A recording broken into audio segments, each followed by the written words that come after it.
గాలివానలో వాన నీటిలో రోడ్డు ప్రయాణం.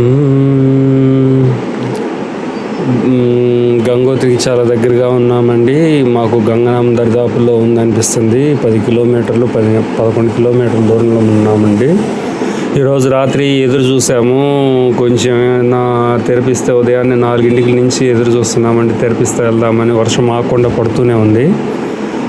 అయినా కానీ పర్వాలేదు అనిపించింది. బయలుదేరేసాము వర్షంలోనే. ఎప్పుడైనా కానీ వర్షం పడేటప్పుడు రోడ్డుకి ఎడం పక్కనే నడవకూడదండి, ఎందుకంటే రాళ్ళు పైనుంచి పడవచ్చు. అందుకని చాలా జాగ్రత్తగా ఉండాలి. ఇటు పాత రోడ్డు ఇటువైపు ఉంది చూసారండి, కిందకి దారి, అది పాత రోడ్డు. ఇప్పుడు కొత్తగా వేసిన రోడ్డు అండి. ఇది చాలా హైట్లో ఉందండి ఈ రోడ్డు. ఎప్పటికప్పుడు రోడ్డు ఏ రోడ్డు బ్లాక్ అయితే ఆ రోడ్డు ఇంకో ఆల్టర్నేటివ్ రెడీగా పెట్టుకొని ఉంటారండి. చాలా బాగుంది ప్రయాణం మాత్రం. వర్షంలో తడుచుకుంటూ లోపల వెచ్చగా ఉంటూ చాలా బాగుంది వాతావరణం. పక్కనే గంగా నది. మిలిటరీ టన్నెల్స్ అండి. ఈ మిలిటరీ వెహికల్స్ అత్యవసరమైన సమయాల్లో వాడతారు. పహాడీ చూడండి ఎంత హైట్ ఉందో. వర్షం పడుతుంది, వర్షంలోనే నడుస్తూ ఉన్నాము. డిఫరెంట్గా ఉంది వాతావరణం. ఒక అతను ముందుకు వెళ్ళున్నాడు, ఇద్దరు వెనుకున్నాము. ఇదేముంది ఉత్త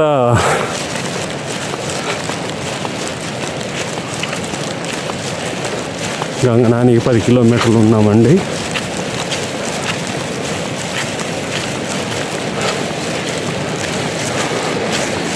భగీరథి నది అండి.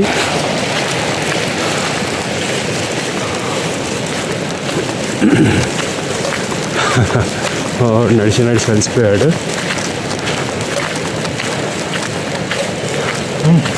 ఈ సైనికులు గుర్తుగా ఇక్కడ ఒక స్తూపం స్థాపించారండి.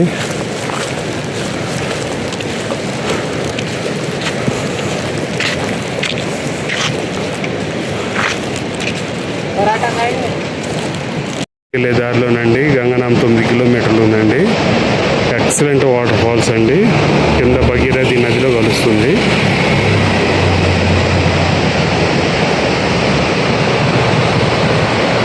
ఇలాంటి 100 జలపాతాలు కలిసినాయండి ఈ నదిలో. ఇది చూసి అనుభవించాల్సిందే. కెమెరాలో కొంతటి క్యాప్చర్ అవుతుంది.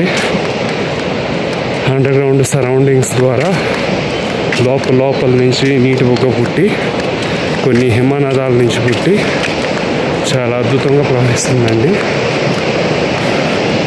ఇది స్వతహాగా నేరుగా చూస్తేనే ఆనందం వేరండి. హర హర మహాదేవ్, శంభో శంకర, హర హర హర.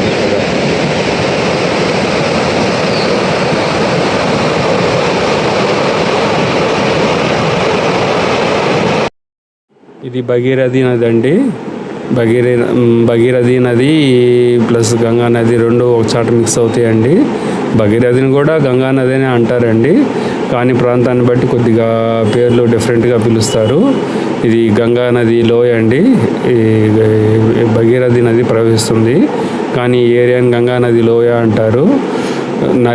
కత్తితో నరిగినట్లుగా అటు ఇటు ఒక కేక్ని కట్ చేసినట్లుగా కొండను చూడండి, ఎంత నీట్గా, ఎంత స్పష్టంగా, ఎంత చక్కగా ఉందో.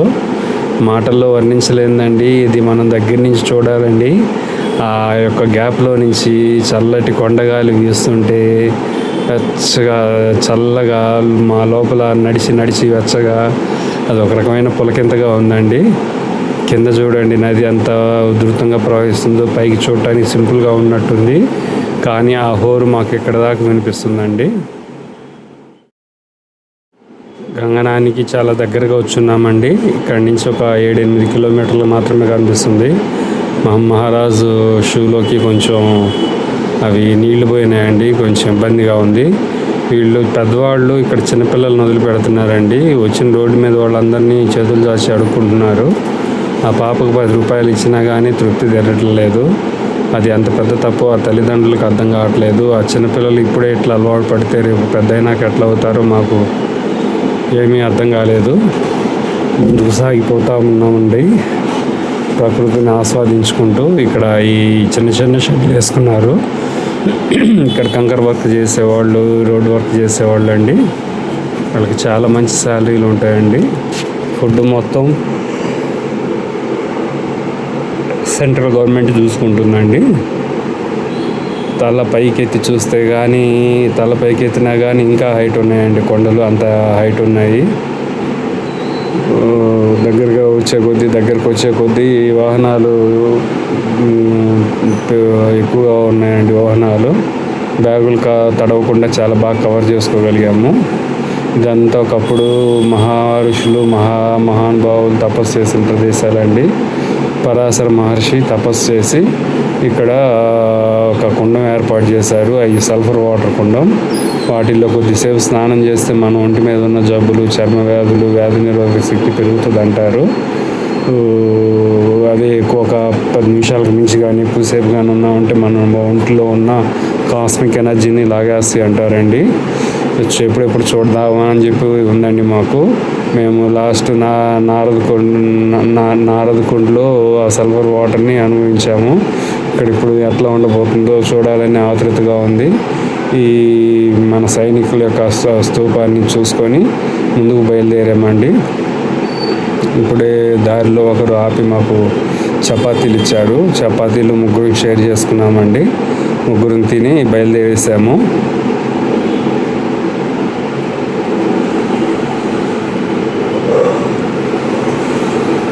ఈ ఏరియాలో మాత్రం భగీరథి నది చాలా ఉధృతంగా ప్రవహిస్తుందండి. ఈ భగీరథి నదిలో చాలా జేసీబీలు పడిపోయినవి కనిపిస్తున్నాయండి. అంతేకాకుండా రోడ్డు మీద కూడా అక్కడక్కడ ప్రతి ఒక్క 2-3 కిలోమీటర్లకు ఒక జేసీబీని పెట్టారండి. ఎప్పుడైనా కానీ పొరపాటున రోడ్డు బ్లాక్ అయితే వెంటనే ఎత్తుకుంటుందండి. అంటే బండ్లు అనేవి స్టాప్ కాకుండా వెంటనే ఎత్తుకుంటాయండి. ఇక్కడ ఒక రోడ్డు స్టాప్ అయినా కానీ అది చాలా దూరం దాని ప్రభావం చూపిస్తుందండి. ఇక్కడ వచ్చేసరికి ఇంకో స్పెషాలిటీ ఏంటంటే అండి, ఎక్కువ పాయింట్లు ఎక్కువగా ఉన్నాయండి. మనం శ్రీరామ అని చెప్పి గట్టిగా వచ్చామంటే అది మనకి రీసౌండ్ కూడా వస్తుందండి. చూడండి ఎంత ఉధృతంగా ఉందో చూడండి. ఇక్కడ ఇంకా రోడ్డు నిర్మాణ పనులు జరుగుతున్నాయి. ఈ రోడ్డు కిందకి స్లైడింగ్ జరిగిపోయి, అంటే రోడ్డు జారిపోయి కిందకి ఎట్లా పడిపోయిందో చూడండి. రాత్రిపూట వాహనాలు నడిపేవాళ్ళు చాలా జాగ్రత్తగా నడపాలి. లేకుంటే మాత్రం మనం వాటి యొక్క అవశేషాలు ఎత్తుక్కోవడం కూడా కష్టమేనండి ఈ ఏరియాలో. చూడండి, ఇవన్నీ కొండ మీద నుంచి జారిపడిన రాళ్ళేనండి. మనం చూసుకోకుండా అశ్రద్ధగా ఉన్నామంటే మాత్రం ఏ టైంలో ఏం జరుగుతుందో కూడా ఎవ్వరు చెప్పలేరండి ఈ ఏరియాలో.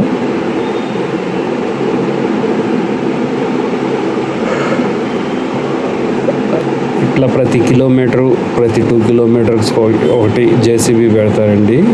దీన్ని బ్రేక్ డౌన్ చేస్తున్నారు. ఇక్కడ బాగా ఓక్ చెట్లు చాలా ఎక్కువగా ఉన్నాయండి. ఇక్కడ మన వైపు ఈ ఓక్ చెట్లని పేపర్కి వాడతాము. మరి ఇక్కడ మాత్రం దేనికి వాడతారో తెలియదు. కానీ ఇక్కడ ఓక్ చెట్లకు ఒక స్పెషాలిటీ ఉందండి. దాన్ని కొంచెం నరికితే ఒక రకమైన స్మెల్ అండి. చాలా బాగుంటుంది స్మెల్. అద్వితీయంగా ఉంటుంది ఆ స్మెల్. ఒక రకమైన మత్తుగా ఉంటుందండి. ఈ ఏరియాలో వచ్చేసరికి భగీరథి నదిలోకి ఎన్నో జలపాతాలు కలుస్తున్నాయి. చూడండి ప్రకృతి రమణీయత. అది దగ్గరగా చూసి ఆస్వాదించాలి కానివ్వండి, మనం ఎంత డబ్బు ఇచ్చినా కానీ అది ఆ ఆనందాన్ని కొనలేము, అనుభవించలేమండి. ఎప్పుడు ఇంట్లో కూర్చొని డబ్బు సంపాదన, ఇల్లు, భార్య, పిల్లలు అనుకుంటారండి. కాదండి, మనం అందుకోసం పుట్టలేదండి. మనకి ఓన్లీ మన ఇల్లు, మన జాగా ఒకటే కాదండి, మిగతాదంతా కూడా మన సామ్రాజ్యమేనండి. ప్రతి ఒక్కరూ ఈ 2 ఎకరాల భూమి నాది, ఈ 30 గదుల స్థలం నాది అని చెప్పి ప్రతి ఒక్కరు అనుకుంటారండి. కానీ ఈ ప్రపంచం మొత్తం మనదేనండి. ఆస్వాదించాలే కానీ ప్రపంచం మొత్తం మనదేనండి. ఈ ఆనందాన్ని డబ్బులు పెట్టి కొనలేమండి.